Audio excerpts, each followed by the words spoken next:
मी last एपिसोडलाच आपल्या व्ह्युअर्सना promise केलं होतं की पुढचा जसा स्किन केअर हा आपण विषय घेतला होता तसाच तो कंटिन्युटीमध्ये हेअर केअर, कारण दोन्ही बऱ्यापैकी हँड इन हँड जाणाऱ्या गोष्टी आहेत आणि दोन्ही डर्मॅटॉलॉजिस्टच्याच अखत्यारीतल्या गोष्टी आहेत. त्यामुळे या आठवड्यात आपण हेअर केअरशी रिलेटेड एक पॉडकास्ट करतो आहे आणि खूपच फायदेशीर आणि सगळ्यांना जिव्हाळ्याचा असलेला विषय आहे. त्याच्यामुळे मी पुन्हा एकदा डॉक्टर विनीता जोशी यांचं स्वागत करते. थँक्यू धनश्री.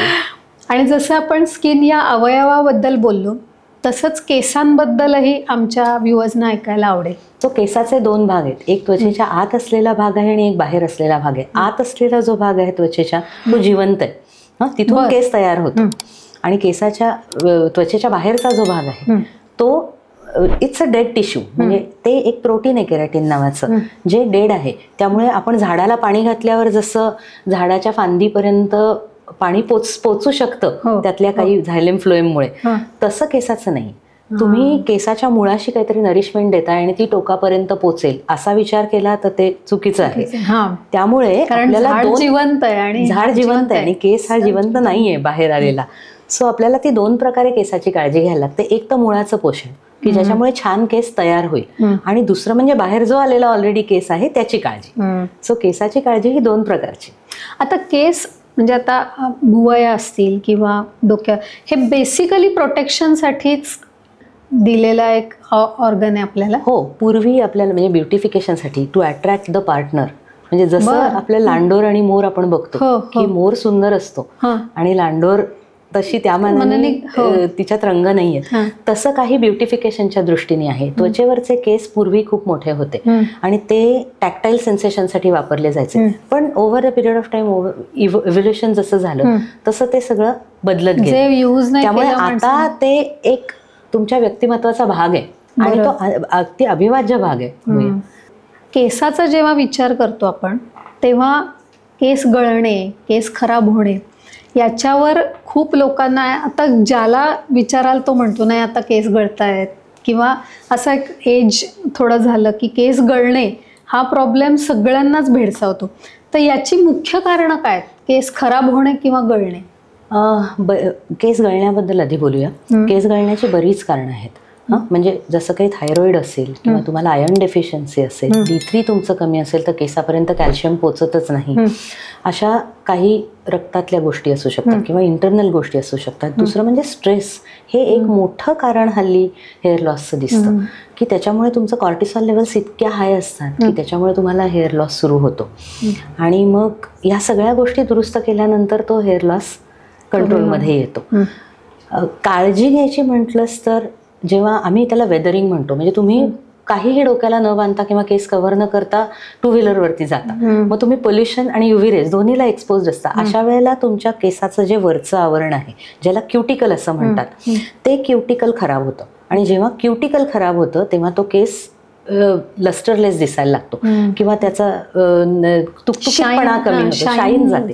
त्यामुळे कित्येक वेळेला ही कंप्लेंट असते की फ्रीझी आहेत केस किंवा लस्टरलेस आहेत. तर ते कारण असू शकतं की तुम्ही ते वेदरिंग होऊ देताय आणि त्याची पुरेशी काळजी घेत नाही आहात. पण तर पूर्वी आपल्याकडे दर शनिवारी किंवा रविवारी आपल्या आज्या आपल्या केसाला तेल लावायच्या. So oil is a very good conditioner आणि ते केसाला कोट करायचं. आणि त्यामुळे ते क्युटिकलचे सेल्स जे आहेत ते क्युटिकलचे सेल काय म्हणूया, एका लाईनीत एका दिशेने अरेंज्ड असतात. जर ती दिशा बदलली काही कारणाने आणि ते वेडेवाकडे झाले तर आपल्या केसाचा फ्रीझीनेस येतो किंवा त्याला लस्टर जातं. आता क्युटिकलने असं बनवलंय की ते निसर्गाने असं बनवलंय की ते एका लाईनीतले जे सेल्स आहेत ते आतल्या मॉइश्चरला कव्हर करतात, म्हणजे आतमध्ये मॉइश्चर टिकवण्याचं काम करतात. सो जेव्हा ते क्युटिकल रफल होतं तेव्हा तुमचे सगळं आतलं मॉइश्चर पण जातं आणि केस ड्राय व्हायला लागतात आणि तुटायला लागतात, ब्रिटल होतात. सो हा सगळा इफेक्ट वेदरिंगचा आहे. तेव्हा ते न होण्यासाठी आपल्याला एक चांगलं सिरम किंवा ऑइल हे लावणं किंवा कंडिशनर वापरणं किंवा बाहेर जाताना केस कव्हर करून जाणं हे अतिशय महत्त्वाचं आहे. हा विषय आता छेडलाच आहेस तू, तर हे वेगवेगळे जे हेअर प्रॉडक्ट्स असतात, म्हणजे ज्यात शॅम्पू येतो, कंडिशनर येतो, हेअर सिरम येतो, हेअर मास्क येतो आणि अजूनही काही असतील, तर या प्रत्येकाचं काय काम असतं? म्हणजे प्रत्येक हेअर प्रॉडक्ट काय करतो किंवा ते बाजारातनं घेताना काय गोष्टी बघितल्या पाहिजेत? पहिली गोष्ट हल्ली म्हणजे पॅराबेन फ्री, सल्फेट फ्री शॅम्पूज असं म्हणतात की जे हार्श केमिकल्स आहेत ते फ्री असलेले शॅम्पूज घ्यावेत असं. आता प्रत्येकाच्या स्काल्पच्या टाईपप्रमाणे खरं तर त्याचा शॅम्पू असायला पाहिजे.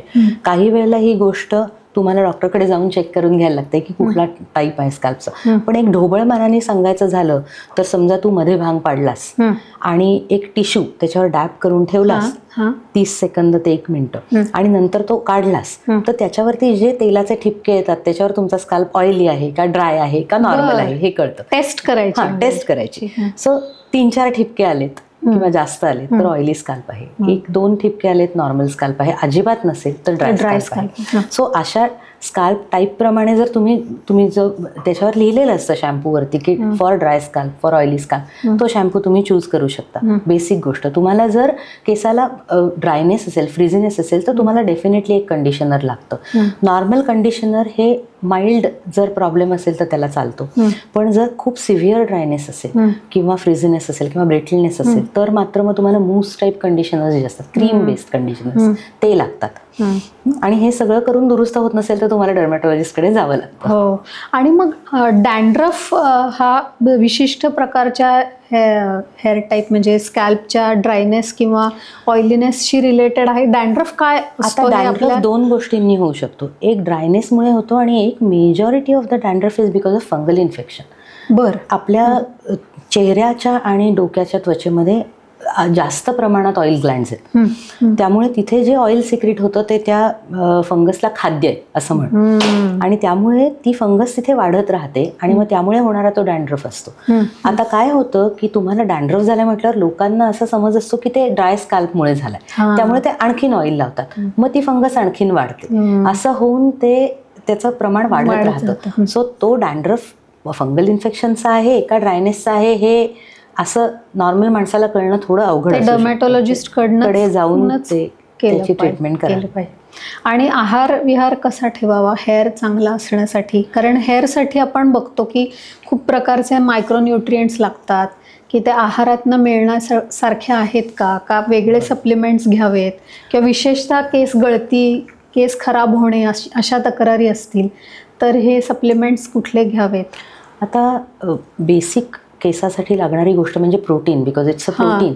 सो प्रोटीन किती आहे तुमच्या जेवणामध्ये हे बघणं महत्वाचं आहे. आता प्रोटीन हा शब्द पण इतका वाईडफाय झालाय ना, आता प्रत्येक जण प्रोटीनच्या मागे धावत असतं. तसं नाही. तुमच्या महाराष्ट्रीयन नॉर्मल जेवणातही तुम्हाला पुरेशी प्रोटीन्स मिळतात. पण तुम्ही सतत जंक खाताय, बाहेरचं खाताय किंवा मास कुक्ड फूड खाताय. आता ही काही वेळेला हॉस्टेलवर राहणारी मुलं असतात ज्यांना एकत्र बनवलेला स्वयंपाक खावा लागतो. अशा वेळेला त्यातले मायक्रोन्यूट्रिएंट्स, प्रथिने याचं प्रमाण खूप कमी झालेलं असतं. मग त्यावेळेला तुम्ही थोडे कुपोषितच असता असं म्हणूया. त्यावेळेला मग त्यावेळेला ती सप्लिमेंट्स लागतात घ्यायला, हेअर सप्लिमेंट्स. त्यामुळे प्रथिनांचं प्रमाण मगाशी सांगितलं त्याप्रमाणे सगळी व्हिटॅमिन्स आणि मायक्रोन्यूट्रिएंट्स याच्यासाठी तुमचं बॅलन्स डाएट असणं अतिशय गरजेचं आहे. म्हणजे घरचं जेवण सगळीकडे येऊन तिथेच थांबतं. आपण जी सगळ्या सीड्स हल्ली मिळतात त्या किंवा आपली ड्रायफ्रुट्स ही पण आपल्या आहारात असणं जरुरी आहे. कारण त्याच्यातनं ओमेगा, व्हिटॅमिन ई या सगळ्या गोष्टी आपल्याला मिळणार असतात. हल्ली व्हीगन हे खूप एक प्लॅन आहे म्हणूया. म्हणजे त्यामुळे काही लोक दुधाचे पदार्थ आणि दूध सगळं सोडलेलं असतं त्यांनी. अशा वेळेला त्यांनी अगदी लक्ष देऊन त्यांच्या प्रथिनांचं प्रमाण व्यवस्थित आहे की नाही हे बघायला पाहिजे. नॉर्मल माणसाला साधारण 0.8 इंटू त्याचं वजन एवढं प्रोटीन दिवसभरात लागतं आणि त्या प्रमाणात प्रोटीन आपल्या खरं तर आहारात जात नाही जर आपण कॉन्शियस नसू तर. सो तो आहार नक्की बघायला पाहिजे जेव्हा तुम्हाला हेअर लॉस होतोय तेव्हा, in addition to all the treatments. म्हणजे हेअर साठी प्रोटीन रिच फूड हे असायला पाहिजे, हे सर्वात महत्वाचं.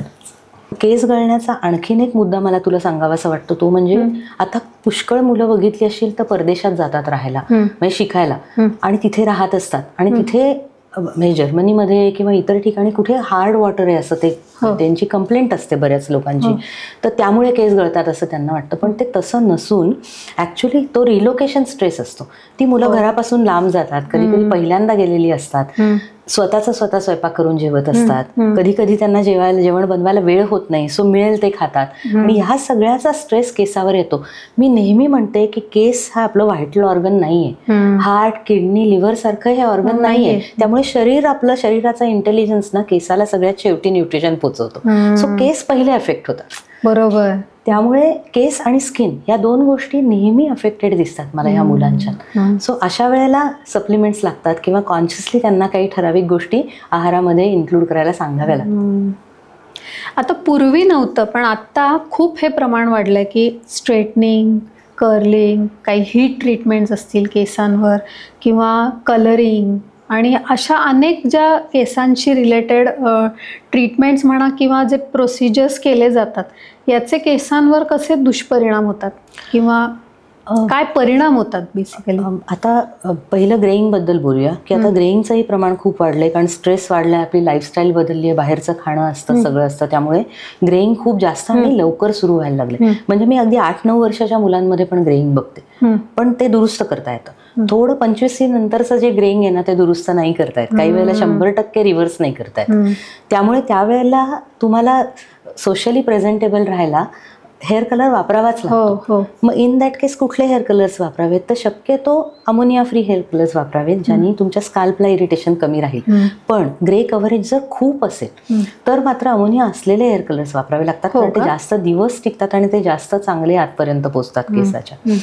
जेव्हा आपण हेअर कलर वापरत असतो तेव्हा कलर प्रोटेक्ट असं लिहिलेले जे शॅम्पू आणि कंडिशनर असतात तेच वापरावेत, कारण त्या शॅम्पूजनी तो हेअर कलर जास्त दिवस केसाच्या आत टिकण्याला मदत होते आणि खूप सारखं करावं लागत नाही. आणि तुम्ही जेव्हा बाहेर जाल तेव्हा केस कव्हर केलेले असावेत जेव्हा तुम्ही कलर करत असता तेव्हा, कारण UV रेजनी पण तो कलर डायल्यूट होत जातो आणि मग तुम्हाला परत हेअर कलर करावा लागतो. त्यामुळे केस ब्रिटल होतो किंवा त्याचं टेक्स्चर खराब होतं. सो हे हेअर कलरिंगचं झालं. आता काही लोकांना हेअर कलरची ॲलर्जी असते, म्हणजे त्यातल्या PPDमुळे केसाला हेअर कलर लावल्या सुजतं, खाजतं किंवा रॅशेस येतात. काही सिव्हिअर ॲलर्जी असेल तर चेहऱ्यावर सूज येते, डोळे सुजतात. तर अशा लोकांच्यासाठी प्रिस्क्रिप्शन हेअर कलर्स पण असतात की ज्याच्यामध्ये PPD नाहीये. काही तर अगदी म्हणजे मेहंदी आणि इंडिगो अशा कॉम्बिनेशनचे पण प्रिस्क्रिप्शन हेअर कलर्स आहेत. म्हणजे हे डर्मॅटॉलॉजिस्ट प्रिस्क्राइब्ड हेअर कलर्स असतात की जे सेफ असतात अशा लोकांच्यासाठी. ओके. हीट ट्रीटमेंट्स म्हणशील तर स्ट्रेटनिंग, हल्ली मुलींना आपले जे केस आहेत ते आवडत नाहीत. म्हणजे कर्ली मुलींना स्ट्रेट केस हवे असतात, स्ट्रेट मुलींना कर्ली केस हवे असतात. हा एक ट्रेंड आहे. त्यामुळे प्रत्येक जण इधर कर्ल तरी करतो किंवा स्ट्रेट तरी करतो. तर हे करत असताना आपण केसातले काही बॉन्ड्स ब्रेक करत असतो आणि ते ब्रेक होतात आणि पुन्हा जुळतात. या प्रोसेसमध्ये तो केस वीक होत राहतो. त्याची पोरॉसिटी म्हणतात, म्हणजे ज्याच्यात आतमध्ये मॉइश्चर जाण्याची, हवा जाण्याची किंवा त्याचं ओपन, त्या क्युटिकल ओपन असण्याची ती जी प्रोसेस आहे ना ती खूप अफेक्ट झालेली असते. त्यामुळे केसाचं टेक्स्चर पूर्णपणे बिघडतं. त्यामुळे ह्या ट्रीटमेंट्स तुम्ही जरूर करा, कधीतरी करा. रेग्युलर रोजच्या रोज बेसिसवरती ह्या ट्रीटमेंट्स करू नका असं मी म्हणेन. आणि अजून पण वेगळ्या ट्रीटमेंट्स आल्यात ना आता केसांच्या? हो, म्हणजे केराटिन, सिस्टीन, बोटॉक्स, स्पा अशा अनेक ट्रीटमेंट्स आहेत. त्यातल्या बोटॉक्स, स्पा, नॅनोप्लास्टिया या ज्या ट्रीटमेंट्स आहेत ना या सगळ्या कंडिशनिंग ट्रीटमेंट्स आहेत. सो त्या तुम्ही जरूर करू शकता. चांगल्या पार्लरमध्ये जाऊन चांगल्या ब्युटिशियनकडनं त्या करून घेऊ शकता. केराटिन सिस्टीनमध्ये स्ट्रॉंग केमिकल्स वापरली जातात, बॉन्ड्स ब्रेक होतात, त्यांनी मात्र केस डेफिनेटली वीक होतो. So I would not recommend those treatments. आणि आता ह्या ट्रीटमेंट्सबद्दल तर आपण बोललो, पण आता केसांच्या दुनियेत आपल्याला ब्युटिफिकेशन म्हणून काय काय नवीन करता येतं किंवा ॲज अ डर्मॅटॉलॉजिस्ट त्यातल्या बऱ्या वाईट काही गोष्टी असतील तर आम्हाला ऐकायला आवडतील त्या. म्हणजे हेअर लॉससाठी म्हणतेस? हां, म्हणजे हेअर ब्युटिफिकेशनमध्ये सगळंच आलं ना की ज्याच्यात म्हणजे आता एक्सटेन्शन्स असतात, पॅचेस असतात, विग्स असतात नवीन प्रकारचे. तो ह्या पोस्ट किमोथेरपी पेशंट्सना भयंकर मेंटल स्ट्रेस असतो त्या हेअर लॉसचा.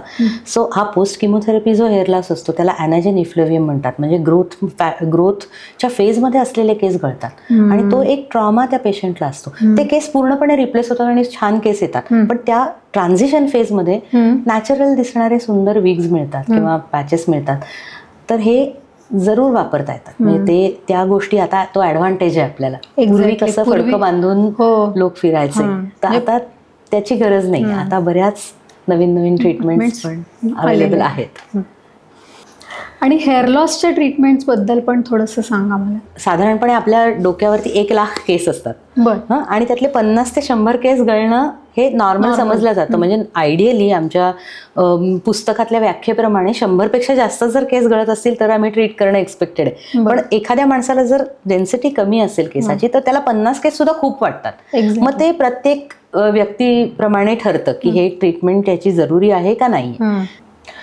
आता हेअर लॉस कुठल्या स्टेजला होतोय किंवा कुठल्या त्याची स्टेजेस आहेत वेगवेगळ्या. सो त्याच्यावरती त्या ट्रीटमेंट ऑप्शन्स अवेलेबल ठरतात. सो जर अर्ली हेअर लॉस असेल तर त्याच्यात मायक्रोनिडलिंग, PRP, हल्ली एक्झोझोम्स नावाची नवीन ट्रीटमेंट आहे. या ट्रीटमेंट्स अतिशय चांगलं काम करतात आणि त्या ऑफिस प्रोसिजर्स आहेत. म्हणजे तुम्ही 15-20 मिनिटात ती करून जाऊ शकता. PRP थोडीशी मोठी प्रोसिजर आहे ज्याच्यामध्ये तुमचंच रक्त काढून त्यातल्या ग्रोथ फॅक्टर्स सेपरेट करून त्याची इंजेक्शन्स दिली जातात. प्लेटलेट रिच प्लाझ्मा अशी म्हणतात. त्यातही वेगवेगळे प्रकार आहेत. सो त्या ट्रीटमेंट्स ह्या नॅचरल हेअर ग्रोथसाठी अतिशय चांगल्या ट्रीटमेंट्स आहेत. म्हणजे there is hope at the end of the tunnel. लोकांना वाटतं आता केस गेले म्हणजे काहीच करू शकत नाही, तसं नाहीये. सो ह्या ट्रीटमेंट जितक्या लवकर सुरू कराल ना तितक्या लवकर ते रिकव्हर करणं सोपं असतं. म्हणजे जेव्हा ती केसाची मुळं जिवंत आहेत किंवा चांगल्या साईजची आहेत तेव्हा ते रिकव्हर करणं सोपं असतं. मग थोडा हेअर लॉस जर काय म्हणतात त्याला पुढच्या स्टेजला गेला तर मात्र मग ट्रान्सप्लांट सारख्या गोष्टी कराव्या लागतात, ज्याच्यात मागच्या बाजूला जी चंद्रकोर राहते नॉर्मली केसांची तिथून केस काढून पुढे रोवले जातात. सो म्हणजे केशारोपण केलं जातं. एवढी ॲडव्हान्स स्टेजची ट्रीटमेंट झाली. पण त्याच्या आधी एकतर अतिशय सुंदर सिरम्स किंवा लावायची मिनॉक्सिडिल तर सगळ्यांना माहिती आहे साधारणपणे, पण त्या टाईपची औषधं लावायची आणि हेअर सप्लिमेंट्स पोटातनं घ्यायच्या गोळ्या हे पण अतिशय चांगल्या गोष्टी अवेलेबल आहेत आता. त्यामुळे काही वेळेला कुठलीही प्रोसिजर न करता पण ती हेअर लॉस रिव्हर्स करता येतो. लेझर ट्रीटमेंट्सबद्दल पण आम्हाला खूप उत्सुकता आहे, तर त्याबद्दलही ऐकायला आवडेल. आता लेझर स्किनमध्ये आता लोकांना जे मेन माहिती आहे ते लेझर हेअर रिडक्शन बद्दल माहिती आहे. म्हणजे एक्सेसिव्ह हेअर ग्रोथ जी असते अपर लिप्स, चिन, हल्ली कित्येक मुलींना PCOS असतं, पॉलिसिस्टिक ओव्हरीज असतात आणि त्यामुळे हॉर्मोनल इम्बॅलन्समुळे येणारी हेअर ग्रोथ असते. याच्याकरता लेझर अतिशय छान काम करतं. लेझर म्हटल्यावर लोकांना काहीतरी कट होईल किंवा काहीतरी साईड इफेक्ट होईल असं वाटतं, पण तसं नसून ते लेझर फक्त फॉलिकलच्या बेसला टार्गेट करतं, म्हणजे केसाला टार्गेट करतं. त्याच्या पलीकडच्या कुठल्याही अवयवावर त्याचा साईड इफेक्ट होत नाही. त्यामुळे they are very safe lasers. चांगल्या व्यवस्थित टेक्निकनी जर ते केलं तर त्याचे साईड इफेक्ट्स नाही आहेत. चांगल्या ठिकाणी आणि चांगल्या टेक्निकनी करून घ्यायला काहीच हरकत नाही. साहित्य, नाटक, सिनेमे याच्यात अनेक गाणी, अनेक काव्य ही आपल्या त्वचेवर चंदन सबदन असू देत किंवा एक त्वचेच्या सॉफ्टनेसवर अनेक गाणी केली गेली आहेत किंवा केसांबद्दल तुम्हारी जुल्फ के साये में शाम कर लूंगा, अशी खूप सारी सौंदर्याच्या जिथे निकष लावले जातात तिथे त्वचा आणि केस याचं अनन्यसाधारण महत्त्व आहे. आणि या इतक्या सुंदर विषयावर त्याची त्वचेची आणि केसांची काळजी कशी घेतली पाहिजे, आपण प्रॉडक्ट्स निवडताना त्यात काय बघितलं पाहिजे आणि अशा अनेक छोट्या छोट्या टिप्स आज आपल्याला मिळाल्यात आणि नक्कीच याचा उपयोग माझ्या व्ह्यूअर्सना होणार आहे. तर या टिप्स दिल्याबद्दल मी तुझे खूप खूप खूप मनापासून आभार मानते. मला पण खूप छान वाटलं या पॉडकास्टमध्ये येऊन Dhanashree. Thank you so much for inviting.